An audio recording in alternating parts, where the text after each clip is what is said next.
In 2014, London played host to the 72nd World Science Fiction Convention, and as part of the general festivities, the British Interplanetary Society organised a session entitled Our Future in Space. Now, as you would probably expect, yours truly gave a sophisticated, deep, intelligent talk looking at the disconnect between science fiction's depiction of space colonisation and the likely reality. Yes, I was banging on about this over a decade ago.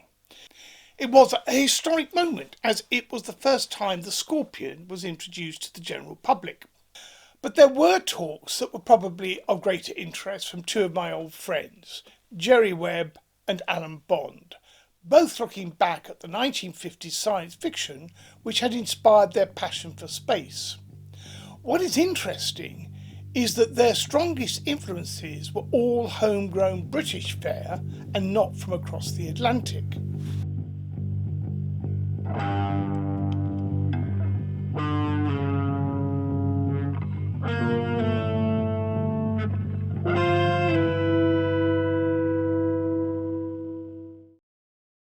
Greetings and felicitations. I'm Mark Hempsall, a rocket scientist, or more precisely an astronautical systems engineer, who is looking at how movies that depict space have generated a fantasy universe that I'm calling fairy space, which distorts humanity's perception as to what space is really like.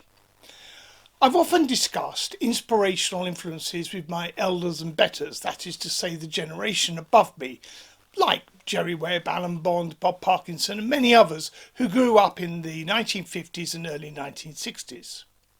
This is the generation that created the first satellite built outside of America and the Soviet Union, the Blue Streak missile, the Black Arrow launch system, HOTOL and its successor Skylon. The thing that comes across in such discussions is that they were not primarily inspired by American movies, but by homegrown space fiction. And so I thought I should look at four of the most significant British media that these impressionable young minds were exposed to, starting with Quatermass.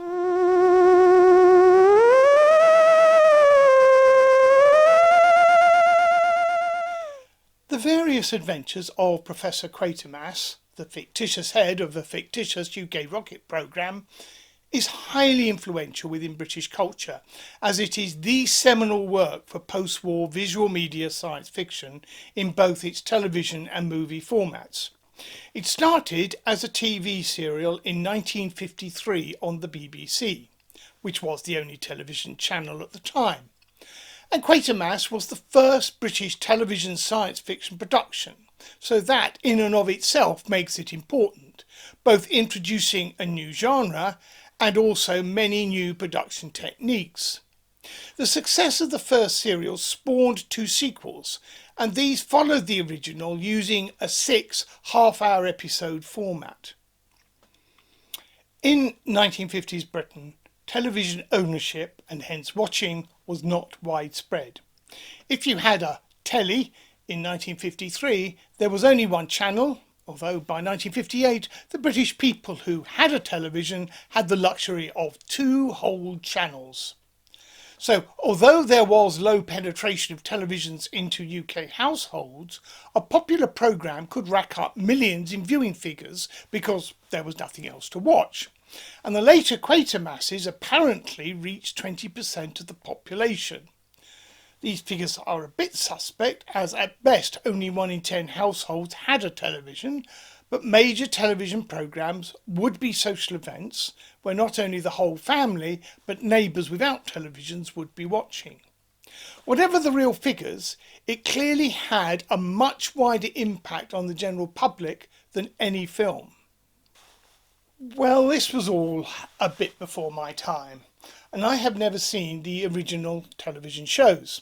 But for research, I got them on DVD, and knowing their reputation, I settled down one evening with a large mug of hot chocolate with the intention of binge watching the first story, which is called The Quatermass Experiment.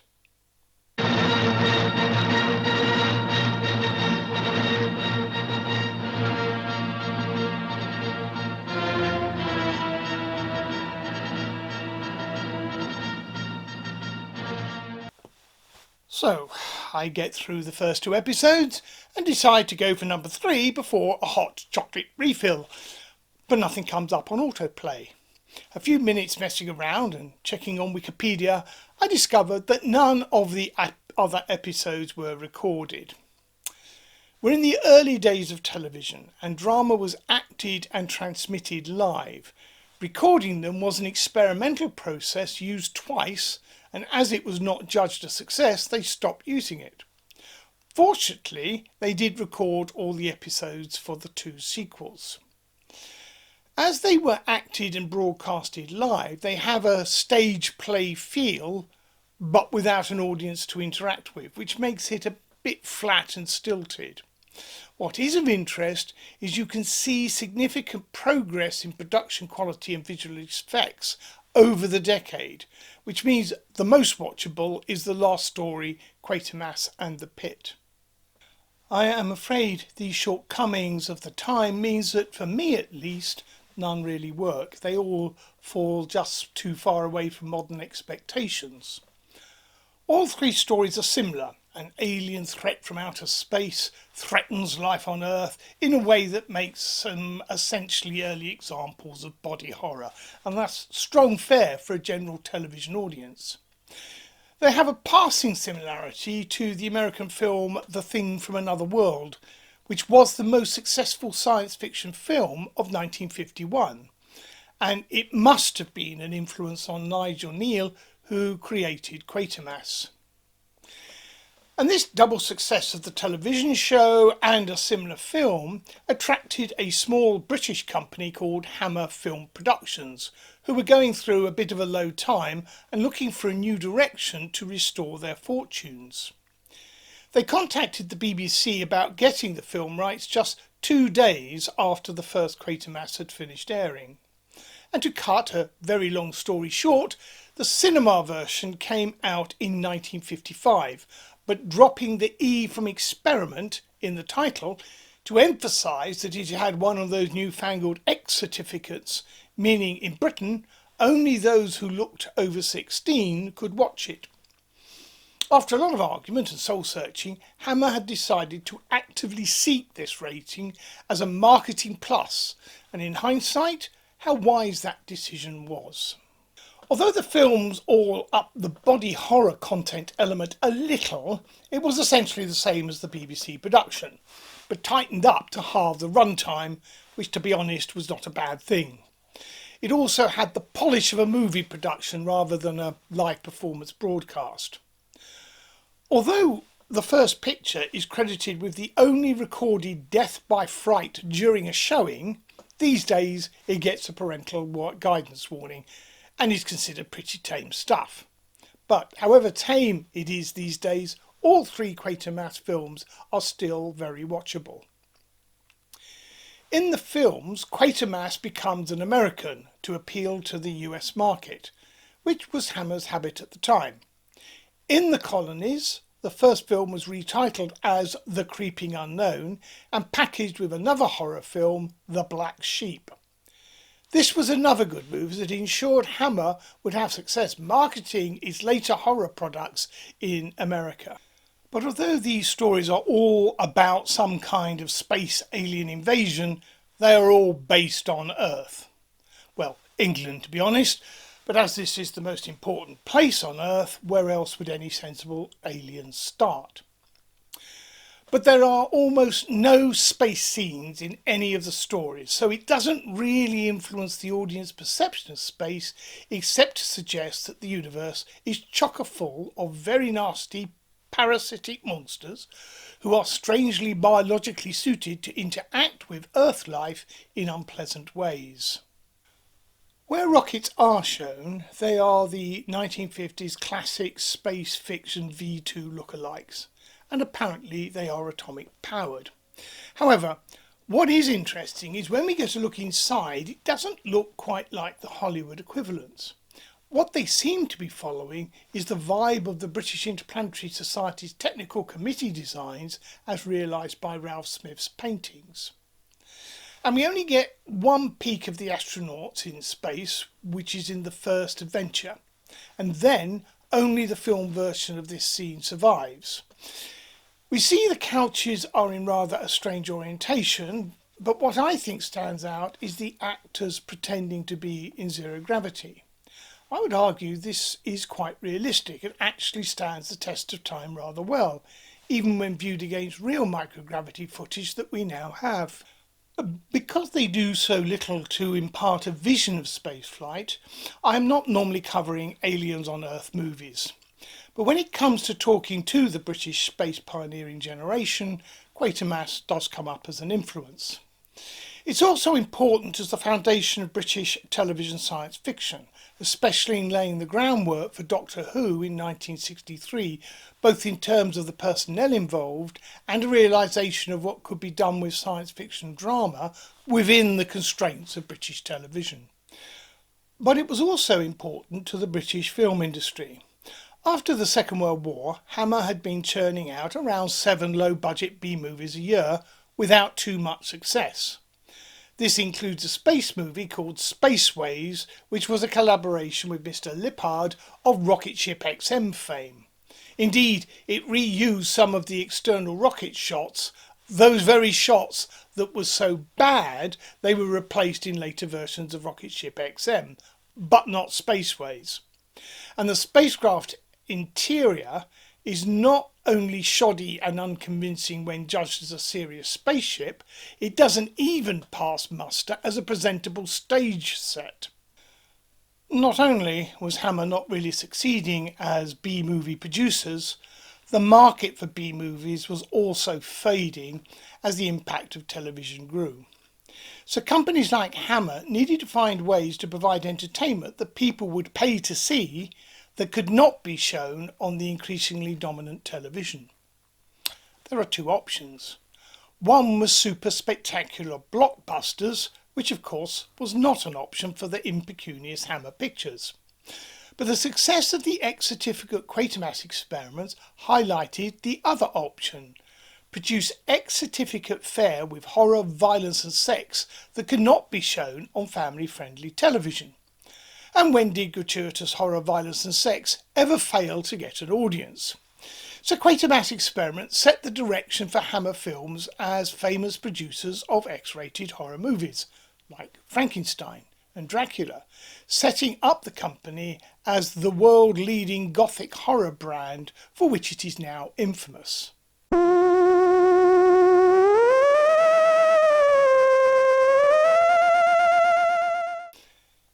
In 1960, just 2 years after the last Quatermass episode was aired, British television tried another space drama, but this time it was from the alternative to the BBC, the commercially funded independent television network. There were 4 stories, each taking between 6 and 8 episodes, and all shown between April 1960 and March 1961. The series overall is known as Pathfinders in Space. The first story, called Target Luna, is now lost, but the other 3 are still with us and can be found on DVD. The loss of Target Luna is a bit more of a surprise than with Quatermass, as these did not go out live but were pre-recorded, so a recording must have existed at some point. Despite the rapid, almost continuous production schedule, when it came to the second series, the cast members were completely changed from the first show. Even the pet hamster, called Hamlet, was replaced and was now played by a guinea pig. These days we have woke collywobbles about ethnic appropriate casting.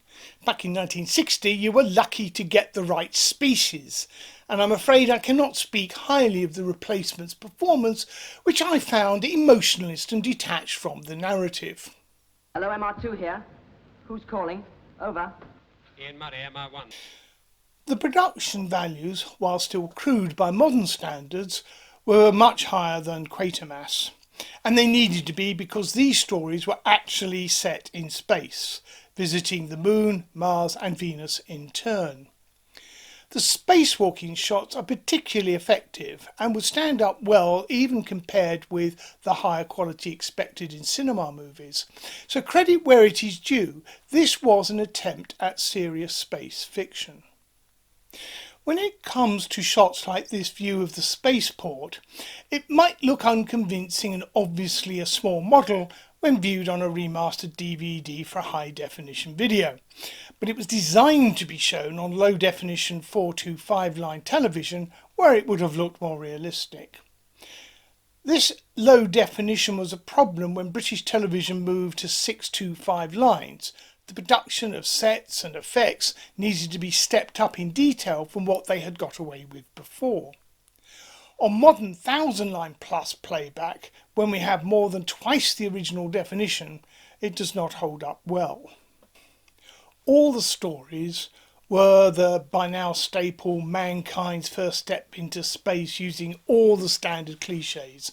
The only novelty is that most of the crew are children because, while Quatermass was a drama bordering on horror and definitely aimed at adults, Pathfinders in Space was definitely aimed at children and shown in an allocated children's time slot in the schedule. It was a successful show with large audiences. As Wikipedia points out, it came second in the ratings, which sounds impressive until I remind you that there were only 2 channels. I think this is the first film or TV show set in space that was specifically targeted at children. While 1950 B films may have been targeted at older teens, exampled by the remake of Catwoman of the Moon as Missile to the Moon with a couple of rebellious teens added to the crew. But in this case, it is clearly aimed at pre-teens, with a crew of children and a variety of adults, none of whom had any qualifications to operate spaceships or look after children for that matter. It was aimed at children, and you would think this would be an opportunity for education. And this was one of the stated objectives, which later was also one of the arguments for Doctor Who. I'm left wondering what the young audience would actually learn, certainly nothing about astronomy or astronautics. It was actually the focus of an experiment on children's perception of television shows. One episode in the last series contained 8 deliberate mistakes to test whether children would spot them. Of course, the test subjects were contaminated with the warning at the end of the programme, so it was hardly a blind test. This research was conducted by the University of Cambridge and came to the conclusion that the young brats were a lot sharper than the producers and the researchers expected.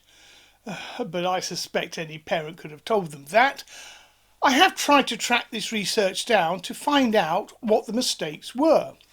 Given we have dinosaurs and pterodactyls and Neanderthals all living together on Venus, which was reached from Mars via Mercury, there was a long list to be going on with. Now I've only managed to pick up on 1 or 2 examples of these mistakes, which were things like the rock they lifted was clearly too light.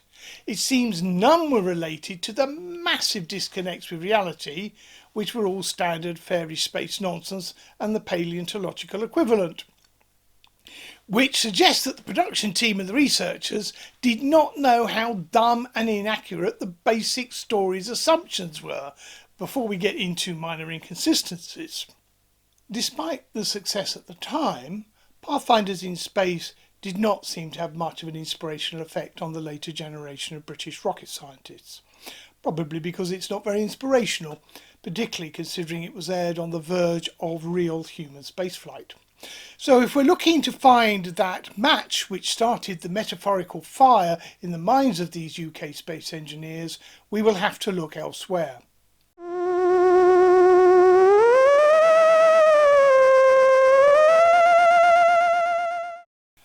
Journey into Space was a radio show with 3 series that ran between 1953 and 1955. So it's contemporary with the television Quatermass, but it is Journey into Space that is cited by old-time British space engineers as a major influence rather than Quatermass. There's 2 reasons for this. One is that radio is a much more influential media in the UK population at this time. This is explained by Bob Parkinson, who was one of those who fell under its spell. In the 1950s, the wireless was where you got things. we didn't all have televisions. Very few of us had televisions. When you got the coronation, for instance, which was a place where they sold a lot of in '53, there was one in the road. And we all crowded into that one house that had a television. But the things you talked about at school were things which were on the radio. The light entertainment programs like The Goon Show and Take It From Here and so forth, and Journey into Space was one of those. And there were and the series, and any serial which was there was something that you talked to your friends at school about. In Britain, television increased its influence a few years behind the introduction into American homes. For example, British colour television started in 1967. And even in 1971, the sitcom All Gas and Gators can make a story about how a bishop has to make economies to purchase a colour television. But in the 1950s, radio was king as UK's mass media. Now, the second reason for the show's impact on future space engineers was that, unlike Quatermass, it was set in space. And it's also in the adventure genre, not horror. So these are space stories for all the family to share. And on the 21st of September 1953, listeners were treated to Journey into Space.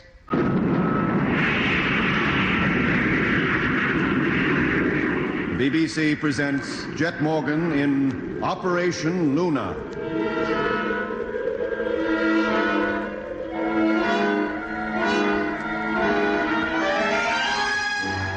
October the 19th, 1965. In the Australian outback, many miles from the nearest town, stands the rocket ship that is about to carry Jet Morgan and his crew to the moon. Even from this short clip, you can discern that we have a standard first men into space story of the style exemplified by the US movie Destination Moon 3 years earlier. This included having crew members who seemed to have absolutely no training in what to expect. So both high acceleration at takeoff and zero gravity can catch them all completely by surprise. While it suffers from most of the fairy space conventions of the time, it does also have some realism, like the delay in radio communication between the Earth and Moon. Such accuracies that it does have were probably a consequence of having Ken Gatland from the British Interplanetary Society as a technical advisor. Over the 1950s, Len Carter, who was the Society's executive secretary, was very good at getting the Society into British media, including the free plastic spacemen in packets of Rice Krispies, which I remember being very excited about, even though I was only 6. Ken Gatland's technical influence can be seen from the off. Indeed, from the takeoff. The series starts with the spaceship Luna taking off from Australia using chemical rockets in the booster stage, followed by atomic motors, which is reminiscent of the 1949 concept from a small team at the British Interplanetary Society, of which Gatland was a member. And of course, I'm a big fan of hybrid nuclear and chemical spaceships. Although Journey into Space offers little by way of story innovation over the US film offerings, heroes fly into space, meet weird extraterrestrial life, well, maybe that's a little unfair. While stock tropes now, it still had some originality at the time outside of literary science fiction. And for most Brits, this would have been the first exposure to space fiction. As you've heard, the sound quality and the spooky sci-fi music with theremins was top-notch. And in one respect, it scored over television and cinema because the visual effects were literally as good as you could imagine. So there was no need for any compromises. For example, it's zero gravity all the way. By the third story, the show was popular enough to merit the cover of the Radio Times, and the cast were photographed in real pressure suit prototypes borrowed from the Royal Aircraft Establishment, Britain's equivalent of NASA at the time. So, there is no doubt Journey into Space made an impact on the British understanding of spaceflight. But with regards to the perception of what space was about, I would argue it mostly reinforced what was coming over from Hollywood. The main addition was to suggest that Britain would be involved in space exploration on equal terms, and back in the 1950s that was a quite reasonable assumption. The British government's subsequent mishandling of the aircraft industry, and even more the space industry, turned this into a laughable proposition by the 1960s. But that was completely unforeseen by the post-war generation, basking in the glow of victory and the empire it was about to lose. The history of the national adjustment of Britain's role in the world shows the government rather overcompensated for the decline, and among the results was the squashing of any space ambitions. But why would British cultural response to spaceflight, when it became a reality, be so profoundly negative? Well, there are many factors, but to explore one of them, I think we need to look at the most inspirational and the most unique British space fiction.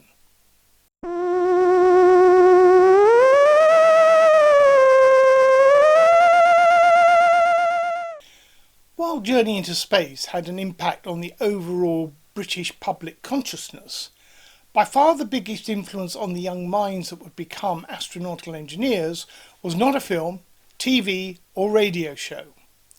It was a long-running strip cartoon in the Eagle comic from 1950 to 1967 that is covering the history from a world waking up to the potential of the V2 through to the first Apollo flights. So this started before any of the other stories we've looked at, and it far outlasted them. And although it was aimed at a rather narrow audience, its impact was across the whole population. So much so that in Britain, Dan Dare supplants Flash Gordon as the personification of daring do in space. Colonel Dan Dare was introduced to impressionable young Christian gentlemen on the cover of the first Eagle comic, published on the 14th of April 1950, and it remained the Eagle comic's main draw until 1967 when it was ended. The Eagle comic folded less than 2 years later, and in Britain everyone, not just young science fiction fans, knew who Dan Dare was. Even in 1980, over a decade after the comic series had ended, a TV ad could reference him and his sidekick Digby, and everyone got the joke. And it definitely was aimed at good Christian gentlemen. The Eagle was a proselytising work on several levels. It was founded by the Reverend Marcus Morris with the objective of producing more wholesome fare for young British boys than the comics that were then available, mostly from America. And here is the recollection of one of those fledgling sons of Albion.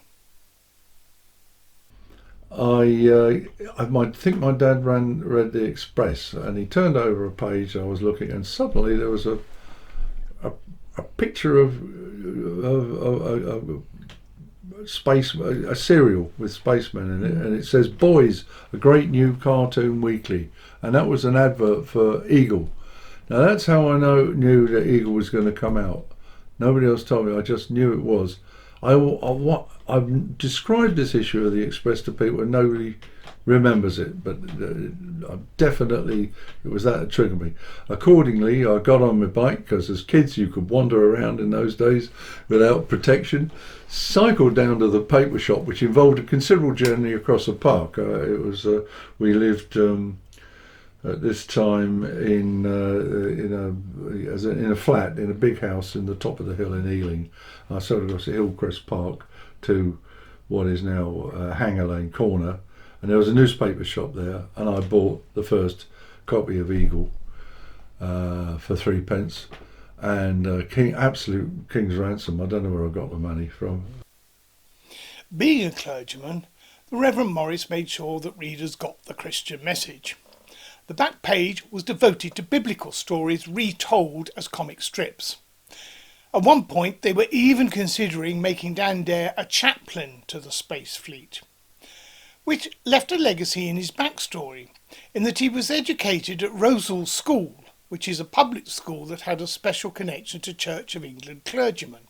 So, as expected of a British hero, he comes from the clearly defined public school elite. And of course his Batman Digby is state-educated working class. So Eagle was unashamedly primarily an attempt to educate to the point of indoctrination. Dan Dare embodied British gentlemanly values. And there were the back page biblical stories.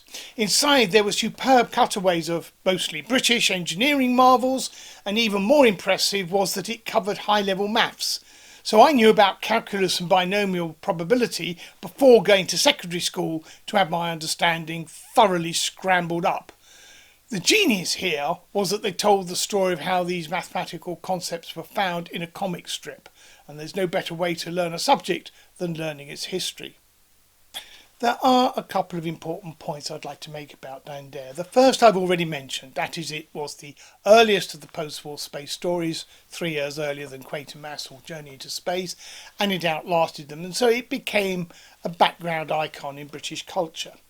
The second point is that the story world has a very different form from all the others we've discussed here, or indeed anything outside specialist science fiction novels. All the stories in movies are first journeys into space or early exploration missions, and that includes all the stateside fare with the exception of Forbidden Planet. Looking back, even then it must have got a bit monotonous, but the Dan Dare world is much more complex. The Earth is overpopulated and underfed. And the idea was that they would go to Venus to find food for Earth. That was the basic plan. And everybody was eating food blocks and everything like that.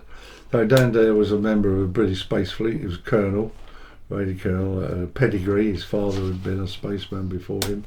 And Frank Hampson deliberately set them within the century because he didn't want it to set it in the 21st century where we now are, because he thought that would be too far ahead for kids to relate to. So I imagined it being around about 1980, 1990. Blew my mind away. First one sets the scene for the solar system. Venus is hot, dead right. It had a flame belt round it, not far off, but there were two hemispheres. There was the goodies on one hemisphere and the baddies, the Therons, who were white, blonde, very strange, kind of European looking, and the Treens, who were green and wore kind of German helmets. It was quite interesting. Anyway, we should point out in Dan Dare every single planet and moon in the solar system is inhabited, absolutely, by all sorts of creatures, obviously adapted for their environment. The takeaway is that Dan Dare is set in a universe with multiple worlds, all of which seem to have intelligent life. 8 races are indigenous to the solar system, 10 come from other stars. And the space transport infrastructure is mature, so the range of story option grows significantly, which, given it lasted for 17 years of weekly episodes, was just as well. It sets out a more complex and mature vision of the potential of spaceflight, a trope that had only been explored in specialist science fiction literature. But this was much more mainstream. It reached almost every boy in Britain. Dan Dare and Digby fly around the solar system in a special spaceship called the Anastasia, which was built for him by grateful Venusians for bringing freedom to the Northern Hemisphere, rescued from the evil Mekon. I have here the Haynes operational manual, and apparently the Anastasia has 4 separate methods of propulsion. Now, being a mere human spacecraft engineer, I have no idea how the impulse or the magnetic motors work. But rockets and jets I do know, and I know they need a lot of propellant. And the Identified fuel tanks on the Anastasia are too small to even hold the beer supplies, assuming the interplanetary space fleet follows the honourable traditions of the Royal Air Force. And hopefully the flights don't last more than a few hours, because the Venusians clearly did not understand human physiology and neglected to provide any hygiene facilities. The Earth-built spaceships tend to be similar to the pre-war Flash Gordons and V-2 standards, merged with the front ends of World War II bombers. Overall, the Dare universe has an extraordinary number of spacecraft types. There are 39 described in this operations manual. So it could give Star Wars and Star Trek a run for their money. And that's the key point. This is decades before these American offerings. And while specialist science fiction often had complex space infrastructures all the way up to galactic empires, in more popular fare, Dare pretty much stands alone in the 1950s. But it was confined to the UK, meaning that future British rocket scientists, who were inspired by their youthful exposure to space fiction, had a markedly different vision in their minds than those from elsewhere in the world. The success of Dare can be seen in the merchandising. Now, I've seen many commentators applaud George Lucas for his insight into retaining the merchandising rights to Star Wars. But Dare had extensive merchandising going on 20 years earlier.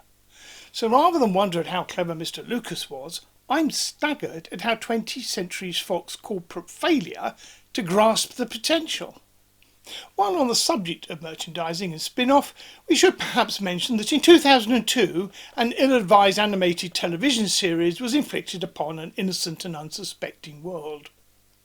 It combined the story sophistication of Thomas the Tank Engine with computer graphics that seemed to have been produced from the processor of a digital watch. This cowpat of a production was probably responsible for untold mental scarring in its viewing victims, and also the Gulf War, the failure of the third Blair government, and ultimately the 2008 financial collapse. My strong advice is best avoid. In hindsight, the history of the comic Dare was a reflection of how Britain saw itself after the Second World War. Like its contemporaries Lord of the Rings and The Lion, the Witch and the Wardrobe, it creates a Christian-orientated fantasy world for children to escape the bombed-out, struggling real world around them. All these stories bring some version of the real world's problems into the fantasy. And in the case of the first Dare story, it was about finding food for an overpopulated world, which was probably a more relatable problem to children living with food rationing that was more restricted than it had been during the war itself, rather than moral issues related to the conflict with evil regimes.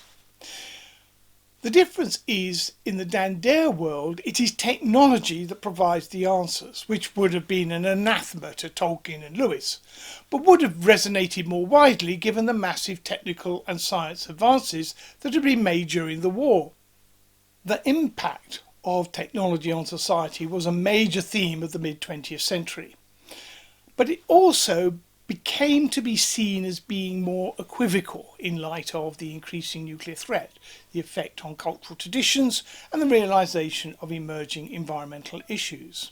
But it wasn't a complete rejection, and in 1963 would-be Prime Minister Harold Wilson would promise the Labour Party would forge a new Britain in the white heat of a scientific revolution, and he won the election in the following year. Of course, like all political slogans, it's the exact opposite of what happened. A new Britain was not forged, and Britain's high technology industry was mismanaged, largely destroying its potential ability to generate world-beating market leads. How is such mismanagement possible? Well, no one in the Wilson cabinet had any education, training or experience in any STEM subject, and therefore could not even understand the issues, let alone construct a workable strategy to achieve such a technological revolution. So, in 1967, there was a much less certain attitude towards technology as the key to the future. And certainly with the Labour government making a complete dog's breakfast of so-called streamlining the aeroplane and space industry, the belief that Britain would have a significant role in space was by then laughable. Also in the 1960s, the new knowledge of the solar system made the Dan Dare universe more and more a fantasy. So in Britain of miniskirts, Carnaby Street, Beatles and the end of compulsory national service, there was no place left for a straight-laced pseudo-military hero.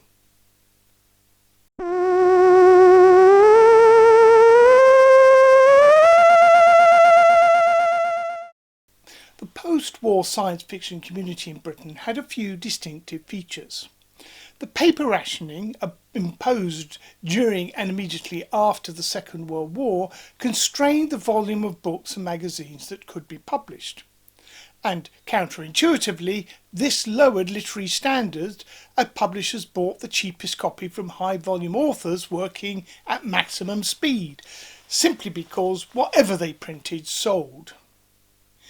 Despite this constraint, there were a surprising number of British science fiction and fantasy magazines, and they used both homegrown and American authors.